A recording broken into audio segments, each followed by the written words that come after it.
Hey everyone, welcome back to Corporate Decoder. Today we are diving into a report from Candel Therapeutics, and trust me, this one has a twist that's a little like finding out your healthy salad dressing is actually mostly sugar.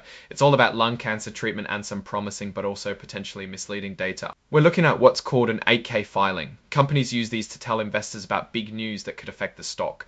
This particular 8K is all about updated results from a clinical trial. The main headline here is that Candel Therapeutics is announcing positive final survival data from a study of their drug CAM2409 in lung cancer patients who weren't responding well to other treatments. Specifically, these were patients with stage 3 or 4 non-small cell lung cancer, or NSCLC, which is just a complicated way of saying advanced lung cancer. They had already tried immune checkpoint inhibitors, or ICIs, which are drugs that help your immune system fight cancer, but they weren't working well enough. Now, it's important to keep in mind that companies often put a positive spin on their press releases, so we need to dig deeper.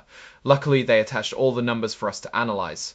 So what exactly did the trial show? This was a phase 2 trial, meaning it's still relatively early in the drug development process. It's designed to see if the drug is safe and if it seems to work. In the results they are touting are from a group of patients with advanced lung cancer that didn't respond well to existing treatments. It means that the cancer was still getting worse despite getting treated with other existing drugs. The data they released includes an extended look at the patients, about 1 year after the last time they checked in.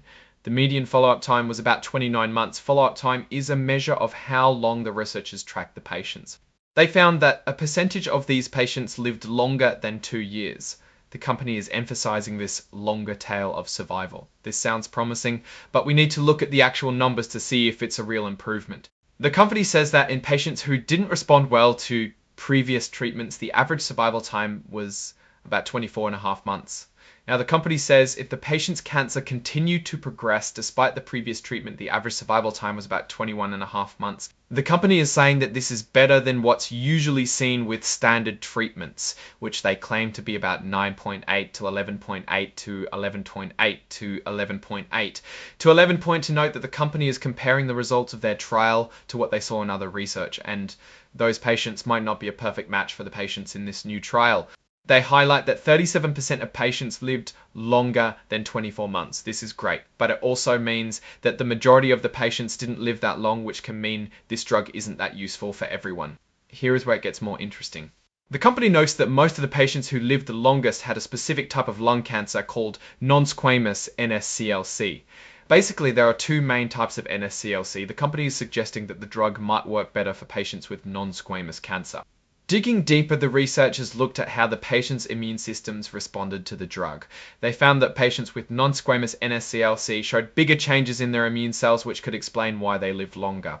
When they focused just on the non-squamous patients whose cancer was getting worse, even with previous treatment, the average survival time was about 25 months. Just to cover all their bases, the company also did another analysis. In this exploratory analysis, they found that the average survival time was about 16.5 months in non-squamous NSCLC patients whose cancer was getting worse despite previous treatment. The reason important to note here is that in general, an ITT analysis or intention to treat analysis is usually more reliable, even though they call it exploratory.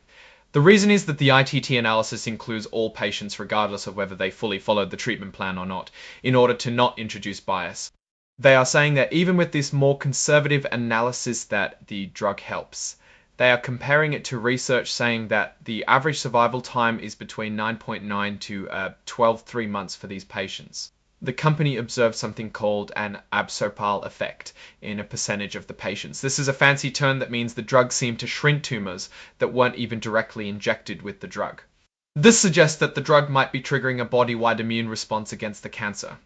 Lastly, the company claims that the drug was generally safe and well tolerated throughout the study. Basically, that the side effects of the drug are not severe and are manageable.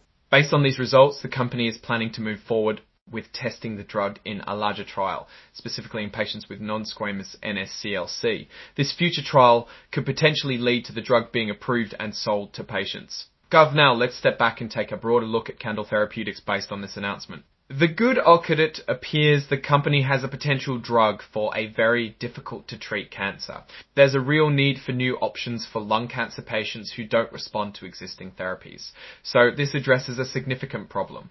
The drug seems to be relatively safe, which is always a plus they identified the group it appears to help the most. The concerns covered. This is still early stage data. A phase 2 trial is not enough to prove that the drug works, and the company needs to run a larger phase 3 trial to confirm these results. The drug might only work for a specific subgroup of patients, which would limit its potential market. It is possible that the effect the company is seeing is not only due to the drug, and so a larger trial will help remove doubt. Overall, Candel Therapeutics is in a high-risk, high-reward situation.